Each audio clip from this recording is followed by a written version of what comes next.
Thank you.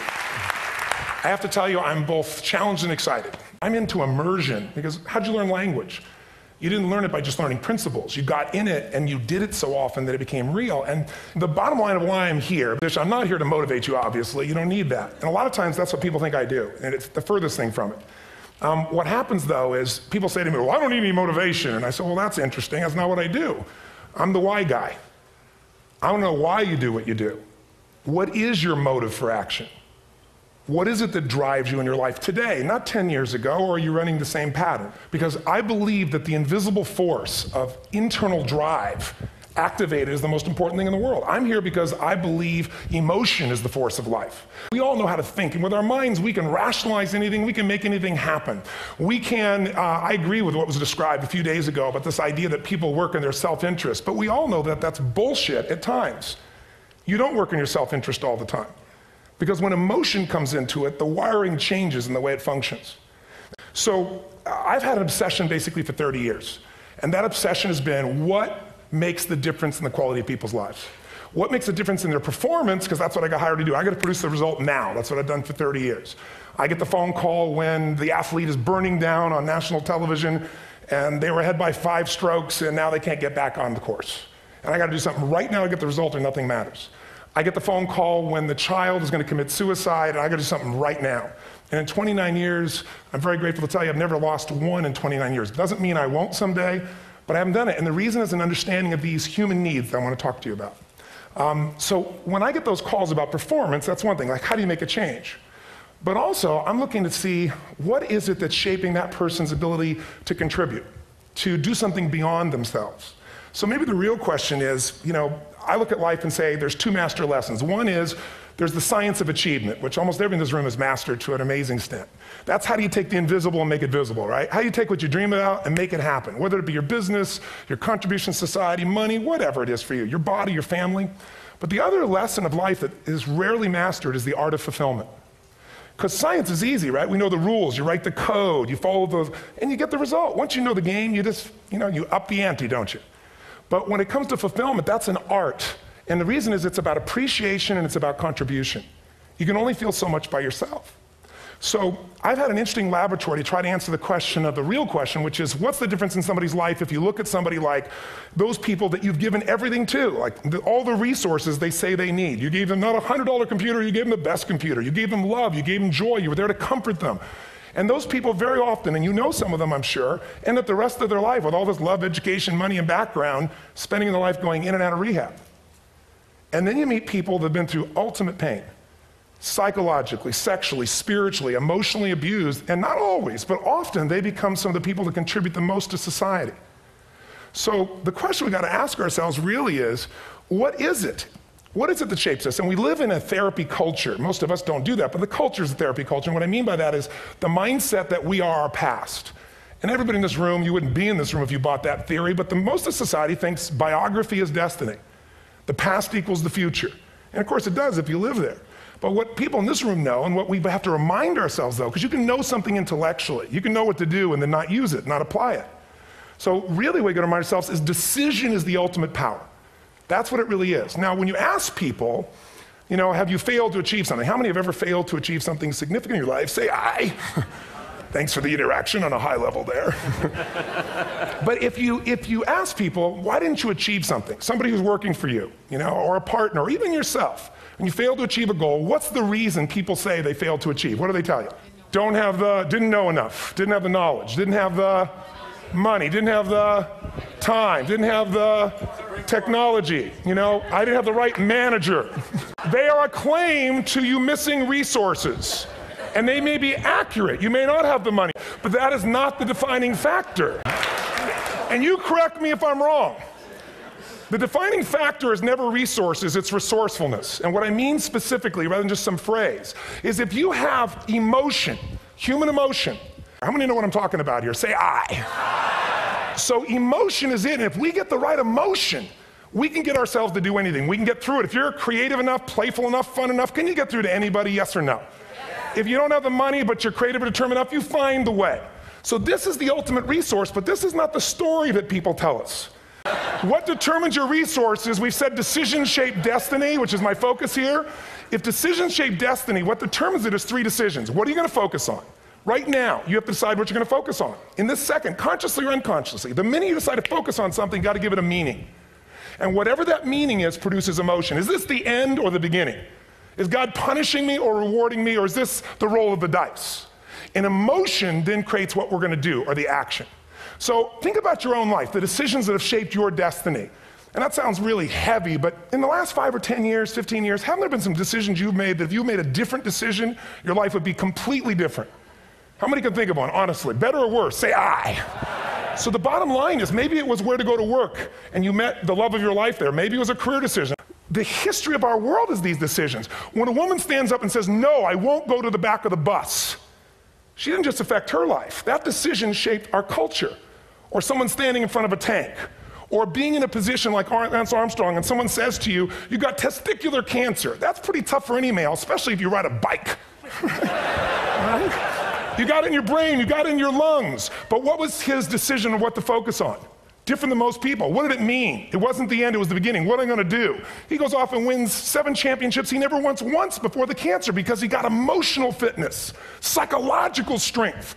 That's the difference in human beings that I've seen of the 3 million I've been around. Because that's what my lab. I've had 3 million people from 80 different countries that I've had a chance to interact with over the last 29 years. And after a while, patterns become obvious. So what shaped Lance, what shapes you? 2 invisible forces, very quickly. 1, state. We all have had times. Have you had a time you did something and after you did it, you thought to yourself, I can't believe I said that. I can't believe I did that. That was so stupid. Who's been there? Say aye. Have you ever done something after you do it, you go, that was me. Right? It wasn't your ability, it was your state. Your model of the world is what shapes you long term. Your model of the world is the filter. That's what's shaping us. That's what makes people make decisions. When we want to influence somebody, we got to know what already influences them. And it's made up of 3 parts, I believe. First, what's your target? What are you after? Which I believe it's not your desires. You can get your desires to goals. How many of you got a goal, desire, and thought, is this all there is? How many have been there? Say aye. So it's needs we have. I believe there are 6 human needs. Second, once you know what the target that's driving you is and you uncover it for the truth, you don't form it, you uncover it. Then you find out what's your map. What's the belief systems that are telling you how to get those needs? Some people think the way to get those needs is destroy the world. Some people is to build something, create something, love someone. And then there's the fuel you pick. So very quickly, 6 needs. Let me tell you what they are. First one, certainty. Now these are not goals or desires, these are universal. Everyone needs certainty that they can avoid pain, at least be comfortable. Now how do you get it? Control everybody, develop a skill, give up, smoke a cigarette. And if you got totally certain, ironically, even though we all need that, like if you're not certain about your health or your children or money, you don't think about much more. You're not sure the ceiling's gonna hold up, you're gonna listen to any speaker. But while we go for certainty differently, if we get total certainty, we get what? What do you feel if you're certain? You know what's gonna happen, when it's gonna happen, how it's gonna happen, what would you feel? Bored out of your mind. So God, in her infinite wisdom, gave us a second human need, which is uncertainty. We need variety. We need surprise. How many of you here love surprises? Say aye. Bullshit. You like the surprises you want. The ones you don't want, you call problems, but you need them. So variety is important. Have you ever rented a video or a film that you've already seen? Who's done this? Get life. Right? Why are you doing it? You're certain it's good because you read it before, saw it before, but you're hoping it's been long enough you've forgotten enough there's variety. Third human need, critical, significance. We all need to feel important, special, unique. You can get it by making more money. You can do it by being more spiritual. You can do it by getting yourself in a situation where you put more tattoos and earrings in places humans don't want to know. Whatever it takes. The fastest way to do this, if you have no background, no culture, and no belief in resources or resourcefulness, is violence. If I put a gun to your head and I live in the hood, instantly I'm significant. 0 to 10, how high? 10. How certain am I you're going to respond to me? 10. How much uncertainty? Who knows what's going to happen next? Kind of exciting, like climbing up into a cave and doing that stuff all the way down there. Total variety and uncertainty. And it's significant, isn't it? So you're willing to risk your life for it. So that's why violence has always been around and will be around unless we have a consciousness change as a species. Now you can get significance a million ways, but to be significant, you got to be unique and different. Here's what we really need. Connection and love, 4th need. We all want it. Most people settle for connection because love's too scary. Don't want to get hurt. Who here has ever been hurt in an intimate relationship? Say aye. If you don't raise your hand, you'll have had other shit too, come on. And you're going to get hurt again. Aren't you glad you came to this positive visit? But here's what's true, we need it. We can do it through intimacy, through friendship, through prayer, through walking in nature. If nothing else works for you, get a dog. Don't get a cat, get a dog, because if you leave for 2 minutes, it's like you've been gone for 6 months when you show back up again 5 minutes later, right? Now, these first 4 needs, every human finds a way to meet. Even if you lie to yourself, even if you have split personalities. But the last 2 needs, the first 4 needs are called the needs of the personality, is what I call it. The last 2 are the needs of the spirit. And this is where fulfillment comes. You won't get fulfillment from the first 4. You'll figure a way, smoke, drink, do whatever, meet the first 4. But the last 2, number 5, you must grow. We all know the answer here. If you don't grow, you what? If a relationship's not growing, if a business is not growing, if you're not growing, it doesn't matter how much money you have, how many friends you have, how many people love you, you feel like hell. And the reason we grow, I believe, is so we have something to give of value. Because the 6th need is to contribute beyond ourselves. Because we all know, corny as it sounds, the secret of living is giving. We all know life's not about me, it's about we. This culture knows that, this room knows that, and it's exciting. And that calling can touch other people. In my own life, my life was touched because when I was 11 years old, Thanksgiving, no money, no food, and we're not gonna starve, but my father was totally messed up. My mom was letting him know how bad he messed up. And somebody came to the door and delivered food. My father made 3 decisions. I know what they were briefly. His focus was, this is charity. What does it mean? I'm worthless. What do I gotta do? Leave my family, which he did. The time, one of the most painful experiences of life. My 3 decisions gave me a different path. I said, focus on, there's food, what a concept. You know? Second, but this is what changed my life. This is what shaped me as a human being. Somebody's gift, I don't even know who it is. I thought, my father always said, no one gives a shit.